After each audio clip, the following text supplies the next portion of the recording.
Jadi kalau kita lihat hasil ini, ya ini standar pemeriksaan yang biasa dilakukan untuk ini ya Bu ya, autoimun ya Bu ya, bersih ya. Oke, tapi memang pemeriksaan ANA ini beberapa jurnal juga mengatakan sering false ya, jadi belum tentu juga gitu maksudnya. Tapi kalau dilihat dari fisik, nah makanya di sini juga mesti dilihat sama gejala-gejalanya Bu di petunjuk sini. Oke, kalau kita lihat skleroderma memang ada inflamasi itu biasanya Bu, makanya kemarin juga dikasih suplemen. Sebenarnya suplemen vitamin D itu juga suplemen anti inflamasi sih sebenarnya. Dan terus kalau ibu cerita lagi tahun lalu ibu empedunya itu kan jadi batu karena ada mengkristal. Nah kalau mengkristal, kenapa dia mengkristal? Karena kalau asam empedu itu dia nggak boleh kental Bu, darah di tubuh.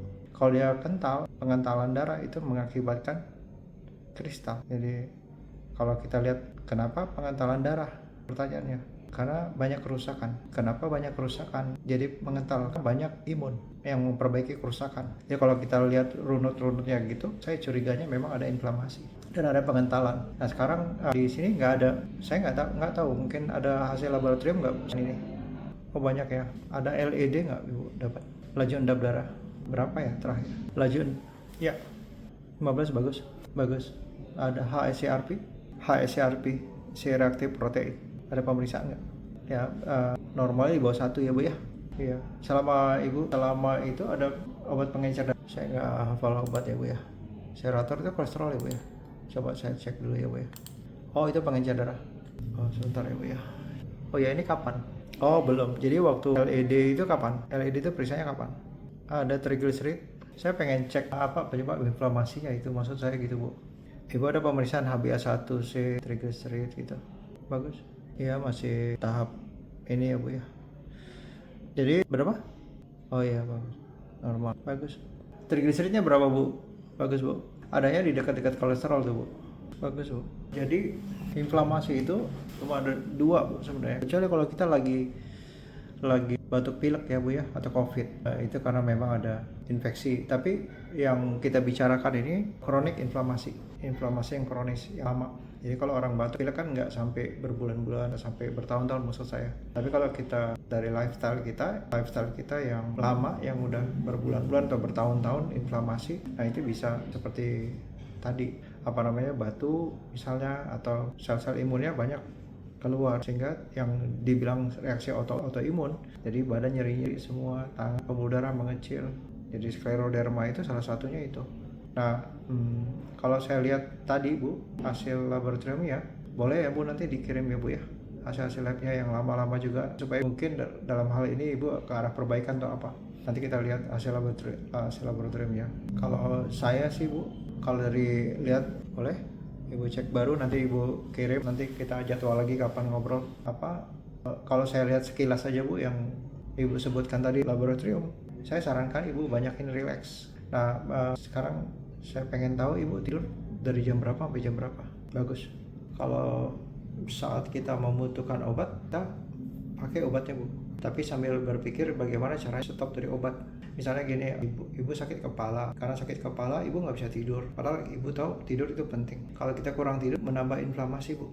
Kalau misalnya saya kurang tidur aja tadi malam saya kurang tidur, paginya badan nggak enak, pegel, leher, pencernaan ada masalah, habis susah, gas lambung naik. Jadi sehingga saya tahu saya butuh istirahat. Tapi kalau kita udah terbiasa Bu, misalnya saya udah terbiasa tidur 4 jam, udah nggak berasa lagi, tapi sel kerusakan itu tetap berjalan. Jadi makanya itu inflamasi kronis itu justru kita nggak berasa lagi Bu, kayak biasa aja saya tidur 3-4 jam, tapi tiba-tiba kaget HSCRP naik, problem di ginjal, problem di liver gitu Bu, inflamasi kronis. Kalau saya sarankan Ibu banyakin tidurnya Bu, bukan banyakin ya, minimal 7 jam, sedikit 7 jam. Sudah benar itu caranya habis Isya, karena maghrib Isya itu deket-deketan, itu supaya kita menstop pikiran-pikiran kita dengan pikiran kita hari ini, pikiran kita masa lalu sama pikiran kita masa depan, kita stop, berserah sama pencipta. Habis itu selesai, kemudian kita bangun pagi misalnya Bu ya, bangun pagi, pertama sekali yang kita mesti lakukan itu bersyukur dikasih kesempatan hari itu. Makanya hidup sehari-hari, bukan hidup sebulan, setahun, 10 tahun. Hari itu kita berterima kasih, hari itu kita berserah. Kemudian ibu bantu lagi 3 jam sekali, jam 9, jam 12, jam 3 mulai rileks dengan cara terserah ibu, caranya berdoa, meditasi, atau sekedar olah nafas, tarik nafas, buang nafas 5-10 menit atau 15 menit, berhenti sejenak. Nggak usah dihitung berapa detik, cuma nggak usah cara macam-macam ya, terserah. Kalau ibu ada cara macam-macam untuk olah nafas. Kalau saya dulu memulai dengan yang paling sederhana, merasakan nafas, tarik nafas, buang nafas. Jadi supaya pikiran kita yang tadinya melompat-lompat berhenti dulu, berpikir hanya nafas. Nanti kalau kadang-kadang memang lompat lagi bu, lagi tarik nafas, buang nafas, tiba-tiba mikirin yang apa gitu. Tapi itu kan mesti latihan. Nanti balik lagi ke nafas, berhenti 10 menit misalnya. Nanti jam 12 siang terserah ibu. Kalau ibu rasanya lebih nyaman dengan zuhur, ya silakan. Tapi kadang-kadang kan ada orang yang sambil sholat juga sambil mikir yang kemarin, mikir besok, mikir nanti habis sholat gitu. Jadi boleh ditambahkan sama nafas di akhir, terserah ibu. Jam 3, jadi 3 jam sekali, berhenti. Nah, yang juga dipertimbangkan bagaimana caranya, salah satu cara untuk membantu tidurnya lebih panjang. Selain kita juga belajar berserah, tapi juga mungkin bisa dibantu dengan makan. Jadi ibu makan jangan jauh-jauh, jangan lewat 2 jam dari waktu tidur. Jadi ibu makan terbanyak justru di situ. Jadi kalau ibu makan pagi atau makan siang, ibu porsinya sedikit aja. Jadi bukan nambah jatah makan sehari, enggak. Nanti malah nambah berat badan. Jadi pagi hanya sedikit. Kalau ibu biasa puasa pagi. Kalau siang makannya sedikit juga, cuma sekedar ganjal. Nanti malam jadi seperti kita di bulan Ramadan, bu. Nah, pakai itu. Jadi makan ibu justru terbanyak di situ. Nah, reaksi imun itu banyak butuh, sel imun banyak butuh gula. Jadi ibu kurang-kurangi gula karena untuk bertumbuh cepat sel imun dia butuh gula. Tapi kalau kita kurang tidur, walaupun nggak makan gula, nggak makan karbo, tetap aja gula kita tinggi. Nah, kalau ibu punya alat gula, ibu bisa cek pagi-pagi jam 6 pagi, jam 5 sebelum aktivitas. Itu kalau biasanya orang kurang tidur, gulanya tinggi bu, bisa 120. Nah, bagus bu, bagus. Nah, jadi kenapa makan malam? Untuk membantu tidur supaya lebih nyenyak. Tapi memang ada orang yang habis makan cepat banget tidurnya, tapi nanti jam 1 kebangun, mulai gelisah. Di awal-awal dulu saya jam 1 kebangun, saya kan terbiasa tidur cuma 4-5 jam, saya malam-malam makan lagi. Jadi kita mikir sehat dulu atau bentuk badan. Kalau saya sih, menurut saya sehat dulu, nggak apa-apa saya mesti makan, mesti nambah berat badan, asal yang dimakan juga bukan yang tinggi karbohidrat, tinggi gula juga, sehingga insulin kita juga nggak terlalu tinggi. Tapi yang penting saya tidur. Kalau memang saya perlu obat tidur, saya obat tidur. Sambil saya mikir gimana caranya melepas pikiran ini gitu, dari kecemasan masa lalu, kecemasan masa depan, ketakutan, penyesalan masa lalu gitu. Sambil belajar di situ bu, tinggal kita lepas. Jadi ibu nanti dilengkapi dulu bu ya. Besok saya, ya silakan. Saya nggak, kalau untuk saran medis, saya nggak bisa kasih saran ibu ya, karena saya bukan bidang ya.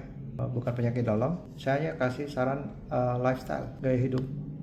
Tapi kalau obat-obatan, ibu boleh nanti ke dokter yang, misalnya ibu di sana ada dokter penyakit dalam atau apa, ibu tunjukkan ke mereka perlu nggak obat ini, obat itu gitu. Itu ya bu ya, itu lebih pas karena saya bukan dokter penyakit dalam. Obat apa yang perlu ke ibu, mungkin anti inflamasi atau apa, saya coba berusaha gimana caranya kita suatu saat kita akan lepas obat gitu. Jadi nggak tergantung dari obat. Saran saya tidur, gimana caranya ibu mesti mencari jalan gimana tidur supaya enak. Terus yang kedua, relax, ada waktu buat ngegas. Oke bu, nanti ibu dilengkapi dulu, nanti kita janjian lagi kapan untuk sesuai hasil lab. Baik bu, itu aja bu ya, makasih ya bu.